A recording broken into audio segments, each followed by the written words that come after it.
Changing your automatic transmission fluid is easy and should be performed every 20 to 50,000 miles for most vehicles that require a service. But check your owner's manual to find out when it should be changed, what type of fluid is required, and how many quarts the system holds before you get started. Here are the tools you'll need to do it yourself: socket and torque wrench, brake clean, catch can, scrubbing pad, bucket, gasket adhesive, transmission fluid, gloves, safety glasses, basic tools, rags, and a funnel. I'm Larry Casilla, pro detailer and trainer for the last 15 years, but when it comes to what's under the hood, I'm the student. Follow me as experts teach me how to diagnose, fix, and modify cars on Autoblog's Wrenched. I heard of quick lube places offering a transmission change, a service, and even a flush. What's the difference between those two? Well, a fluid change would be where you just drop the fluid out and you put fresh fluid on top. A service would be removing the pan, putting in a fresh filter, and then filling the fluid back in the top. A flush actually cleans the fluid out of the torque converter, which holds a few quarts of oil that you can't drain by just taking the pan out. So one of the better ways to do it is if you put in fresh fluid, put in a new filter, drive it around for a while, you're dissipating a lot of the old fluid, mixing it in, then you drop that again.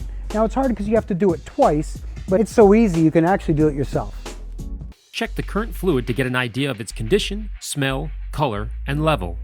Use the same color paper towel now as you will later so you can compare the transmission fluids easily. Be sure to have an empty catch can before you start this process.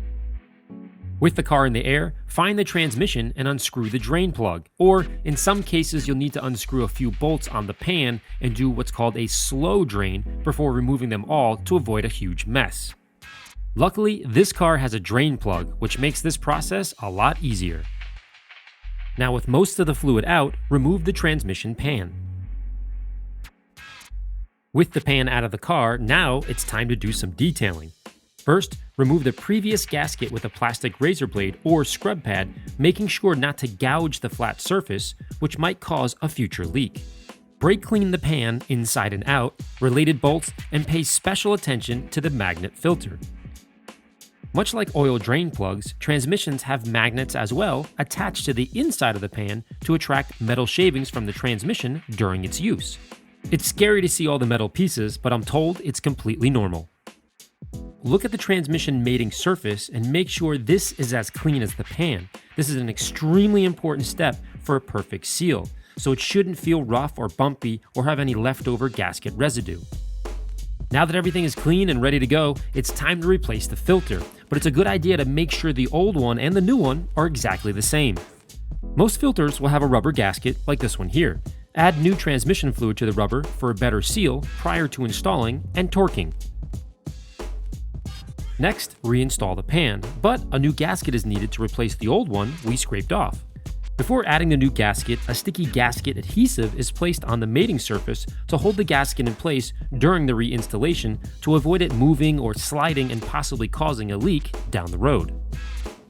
Now carefully install the pan while trying to avoid moving the gasket, then hand tighten all the freshly cleaned bolts.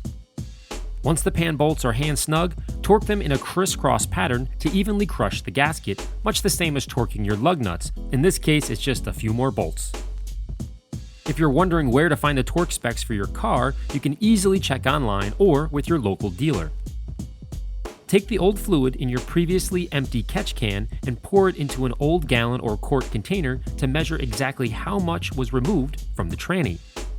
Be sure to properly dispose of the spent fluid. This is toxic and must be disposed of properly. Check your local auto parts store to see if they recycle or can recommend where to go.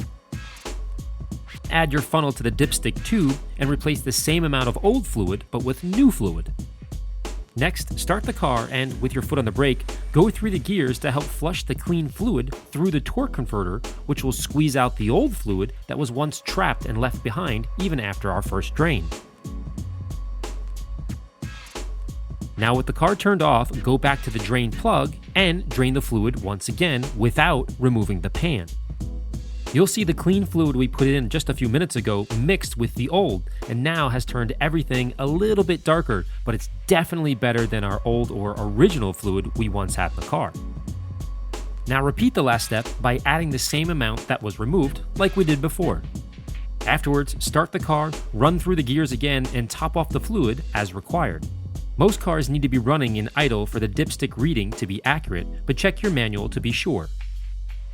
Likewise, make sure your car is on a flat or even surface to avoid a false dipstick measurement. So here's what I've learned. When changing your fluid, you really only get about 50% of the old fluid out because the rest is trapped in the intricate maze that is your transmission. Number 2, make sure you use the exact spec fluid for your transmission found in your manual, or you may cause premature wearing. Number 3, having a drain plug is necessary to complete our compromise between a simple change and our DIY flush as we did in this video.